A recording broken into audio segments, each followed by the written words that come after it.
கர்த்தருடைய பசுத்த நாமத்துக்கு சோத்திரம். சங்கீதம் 126. ஆரோகண சங்கீதம். சியோனின் சிறையிருப்பை கர்த்தர் திருப்பும்போது சொப்பனம் காண்கிறவர்கள் போல் இருந்தோம். அப்பொழுது நம்முடைய வாய் நகைப்பினாலும் நம்முடைய நாவு ஆனந்த சத்தத்தினாலும் நிறைந்திருந்தது. அப்பொழுது கர்த்தர் இவர்களுக்கு பெரிய காரியங்களை செய்தார் என்று புறஜாதிகளுக்குள்ளே சொல்லிக் கொண்டார்கள். கர்த்தர் நமக்கு பெரிய காரியங்களை செய்தார், இது நிமித்தம் நாம் மகிழ்ந்திருக்கிறோம். கர்த்தாவே, தெற்கத்தி வெள்ளங்களை திருப்புவது போல் எங்கள் சிறையிருப்பை திருப்பும். கண்ணீரோடு விதைக்கிறவர்கள் கம்பீரத்தோடு இருப்பார்கள். அள்ளி தூவும் விதையை சுமக்கிறவன் அழுந்து கொண்டு போகிறான், ஆனாலும் தான் அறுத்த அடிகளை சுமந்து கொண்டு கம்பீரத்தோடு திரும்ப வருவான். சங்கீதம் 127. சாலமோன் பாடின ஆரோகண சங்கீதம்.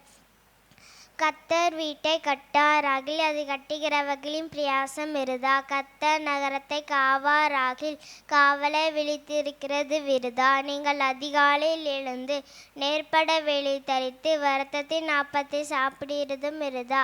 அவரே தனக்கு பிரியமானவனுக்கு நித்திரை அளிக்கிறார். ஏதோ பிள்ளைகள் கர்த்தராரும் சுதந்திரம், கர்ப்பத்தின் கனி அவரா கிடைக்கும் பலன். வாழ வயதின் குமாரர் பலவான் கையிலுள்ள அம்புகளுக்கு ஒப்பா இருக்கிறார்கள். அவைகளால் தன் நம்பார துணையை நினைப்பின புருஷன் பாக்கியவன். அவர்கள் நாணமடையாமல் ஒளிமுக வாசலில் சத்துருக்களோடு பேசுவார்கள். சங்கீதம் 128. ஆரோகண சங்கீதம்.